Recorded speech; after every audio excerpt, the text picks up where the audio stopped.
UPL university ખાતે ગુજરાત સરકાર માન્ય ઔદ્યોગિક સુરક્ષા તાલીમ કેન્દ્ર પ્રારંભ કરવામાં આવ્યો હતો. યુપીએલ યુનિવર્સિટી ઓફ સસ્ટેનેબલ ટેકનોલોજીના કેમ્પસમાં UPL centre of excellence off process safety અંતર્ગત ઔદ્યોગિક સુરક્ષા તાલીમ કેન્દ્ર ઉદ્ઘાટન ગુજરાત સરકારના ઔદ્યોગિક સલામતી અને આરોગ્યના નિયામક પીએમ શાહ હસ્તે કરવામાં આવ્યો હતો. યુપીએલ યુનિવર્સિટી ઓફ સસ્ટેનેબલ ટેકનોલોજીના કેમ્પસમાં UPL centre of excellence off process safety અંતર્ગત ગુજરાત સરકારના ઔદ્યોગિક સલામતી અને આરોગ્ય વિભાગ હેઠળ ફેક્ટરી એક્ટ 1948 કલમ 111 માન્ય ઔદ્યોગિક સુરક્ષા તાલીમ કેન્દ્રનું ઉદ્ઘાટન કરવામાં આવ્યું હતું.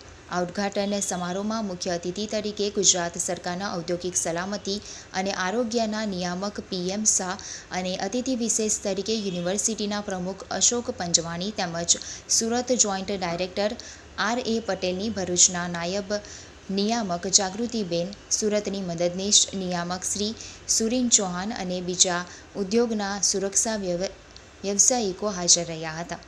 અદ્યતન તાલીમ કેન્દ્ર દ્વારા તાલીમાર્થીઓને ઔદ્યોગિક સંકટ વ્યવસ્થાપન, જોખમ મૂલ્યાંકન, સલામતી ઓડિટ અને કટોકટી પ્રતિભાવ સજ્જતા પર ધ્યાન કેન્દ્રિત કરતા વિશિષ્ટ કાર્યક્રમનું આયોજન કરશે અને તેમજ કાર્યસ્થળમાં સલામતી અને નિયમનકારી અનુપાલનની ખાતરી કરવા માટે જરૂરી કૌશલ્ય અને જ્ઞાન માટે તાલીમ આપશે.